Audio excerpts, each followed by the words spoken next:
La pince, Paschimottanasana.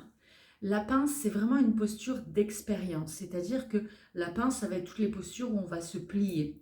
Donc celle-ci, c'est la base des pinces. Donc la pince Paschimottanasana assise. Moi, je te conseille de prendre un petit support, que ce soit un pouf, que ce soit un bloc, pour commencer, pour démarrer, et même pour garder, c'est possible de garder cet ajustement pour toute l'avancée, la progression de la posture. On va s'asseoir sur le bord, vraiment on dépose juste un morceau de fesse pour incliner le corps en direction du sol et céder. Parce que je vous rappelle qu'il faut toujours trouver un minimum de confort dans les postures. La première étape ici, c'est de prendre une sangle ou de prendre un foulard, d'entourer les pieds avec cette sangle foulard. On va faire ici un tour pour avoir une prise et on va tirer dans les sangles pour plier les coudes et essayer de rapprocher sa poitrine au maximum de ses orteils. Tout en maintenant un dos droit et plat, on va essayer de progresser ici. Donc je vais prendre des respirations profondes et intenses parce que mon corps il va lâcher sur l'expiration. Et en étant à l'écoute, en étant présente à ce que je fais ici, je vais pouvoir progresser et avancer.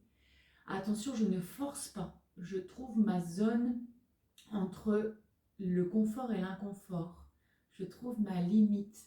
Et si je veux progresser, il faut absolument que j'écoute cette limite pour ne pas aller dans ma zone d'inconfort. Je reste à la porte de cet inconfort et tout doucement, je vais pouvoir progresser. Et tout doucement, je vais pouvoir avancer. C'est très inconfortable, évidemment. C'est pour ça que je ne dois penser qu'à ma respiration. C'est la respiration ici qui va créer la posture, la progression dans la posture. Une fois que j'aurai passé cette étape et que ce sera accessible pour moi, je vais pouvoir aller chercher, toujours en maintenant un dos droit et plat, aller chercher mes orteils ici. Et puis, je vais chercher à ramener mes orteils vers moi. Et je vais chercher à ramener ma poitrine vers mes orteils. Je plie mes coudes si je peux et je progresse ici un petit peu plus, un petit peu davantage. Je sens toujours que ça tire. Sinon, il n'y a plus de zone de travail. Ça veut dire que j'ai acquis.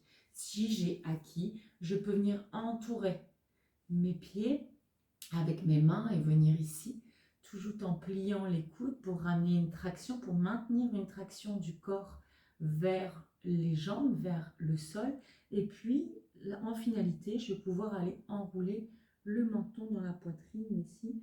Et pareil, il y a encore une marge de progression pour se ramener vers les jambes. Attention, je ne force pas, sinon le corps se met en résistance. Si mon corps se met en résistance, il va créer une tension et il va retenir et ce n'est plus possible de progresser. D'où être présent à ce que tu fais, être à l'écoute de son corps.